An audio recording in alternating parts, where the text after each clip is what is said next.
জয়রাম, জয় গোবিন্দ। সুরেনের ছেলের অন্নপ্রাশন, তাই সেরাজদিঘি যাইতেছি। হঠাৎ মনে হইল একটিবার ঠাকুর দর্শন করিয়া গেলে ভালো হইত। মনে ঠাকুর দর্শনের ইচ্ছা জাগিলে আমি ফেনীতে নামিয়া সোজা গিয়া উপস্থিত হইলাম শ্রীঘরে। শ্রীঘরে প্রবেশ করিয়া আমি ঠাকুরকে প্রণাম করিলাম। ঠাকুর আমাকে জিজ্ঞাসা করলেন, জয় গোবিন্দ, জয় গোবিন্দ, আপনি কোথায় যাইতেছেন? আমি কহিলাম, ঠাকুর, সুরেনের ছেলের অন্নপ্রাশন, তাই সেরাজদিঘি যাইতেছি। আমার কথা শুনিয়া ঠাকুর বলিলেন, জয় গোবিন্দ, জয় গোবিন্দ। সুরেনবাবুর লগে আমারও অনেক দিন দেখা হয় নাই। আপনি যখন সেরাজদিঘিতে যাইতেছেন, তখন আমিও সেরাজদিঘি আপনার লগে যাব। শ্রীমুখ হইতে এইরূপ কথা শুনিয়া আমি একটু অপ্রস্তুত হইয়া পড়িলাম।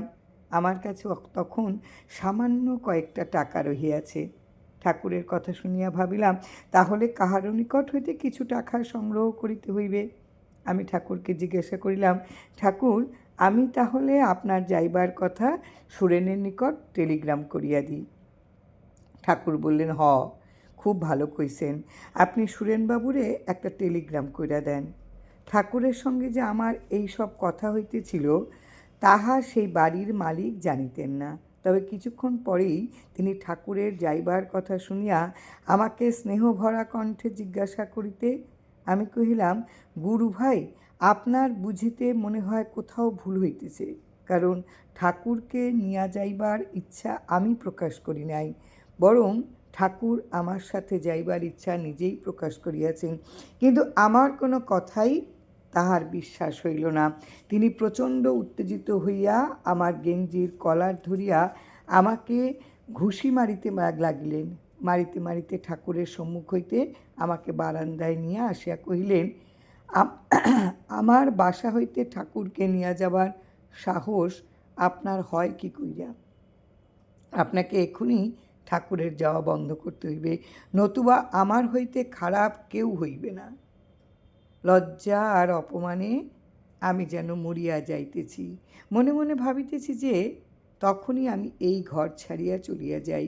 বিধ্বস্ত অবস্থায় আমি শ্রীঘরে প্রবেশ করিবা মাত্র ঠাকুর কহিলা উঠিলেন, আপনারে এত বিধ্বস্ত লাগতেছে, আপনার আবার কি হইল?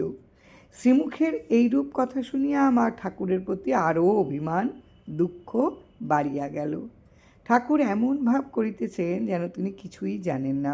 বহু কষ্টে নিজের চোখের জল সংযত করিয়া অশ্রুরুদ্ধ কণ্ঠে কহিলাম, ঠাকুর, আপনি সবেমাত্র এখানে আসিয়াছেন, আর আপনাকে দেখিয়া মনে হইতেছে আপনার শরীরটা তেমন একটা ভালো নেই।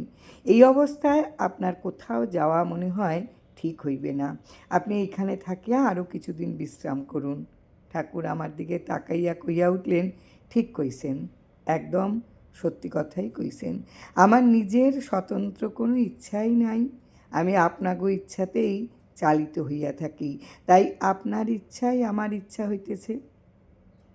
সুরেনবাবুর বাসায় পরে গেলেও হইব, তবে বাইরে এমন প্রচণ্ড রোদ, এই রোদে আপনাকে এখন কোথাও যাইতে হইবে না। আমি ঠাকুরের কথা কর্ণপাত না করিয়া সোজা প্রমথদার বাসায় গিয়া উঠিলাম। ঠাকুরের ব্যবহারের কথা তাহাকে খুলিয়া বলিয়া হাউমাউ করিয়া কাঁদিয়া উঠিলাম। আর মনে মনে প্রতিজ্ঞা করিলাম যে শ্রীদেহের সঙ্গ আমি আর করিব না। 1 মাস হইয়া গেছে আমি আমার ঠাকুরের সঙ্গে দেখা করি না। বাড়িতে সেই চিত্রপট আছে, তাহাই প্রত্যহ পূজা করি। কিন্তু মনে যেন একটা উত্তাল চাপা ব্যথা অনুভব করতে লাগলাম। ঠাকুরকে দেখবার ইচ্ছায় আমার মনের ভেতরটা কেমন যেন চঞ্চল হইয়া উঠিল। কিছুদিন যাইবার পর ফেনী হইতে চিঠি আসিল যে ঠাকুর আমাকে দেখিবার জন্য উত্তাল হইয়া উঠিয়াছেন। আমি আর আমাকে ধরিয়া রাখিতে পারিলাম না। চিঠি পাওয়া মাত্রই ফেনী রওনা হইলাম। শ্রীঘরে প্রবেশ করিয়া প্রণাম করিতেই ঠাকুর কহিলেন, কেমন আছেন? কহিলাম, ঠাকুর, ভালোই আছি। আমার কথা শুনিয়া ঠাকুর কিছুটা গম্ভীর স্বরে অনেক পরে আমাকে কহিয়া উঠলেন, কত বড় হইছেন! আমার জন্য তো একটুও ব্যথা সহ্য করতে পারলেন না। দেখেন না, নতুন ফাঁস পাইয়া গাছ যখন আস্তে আস্তে লম্বা হয় আর তাজা হইয়া উঠতে থাকে, তারপর একটা দমকা হাওয়াতে তার মাঝখানটা ভাঙ্গা তছনছ হইয়া যায়।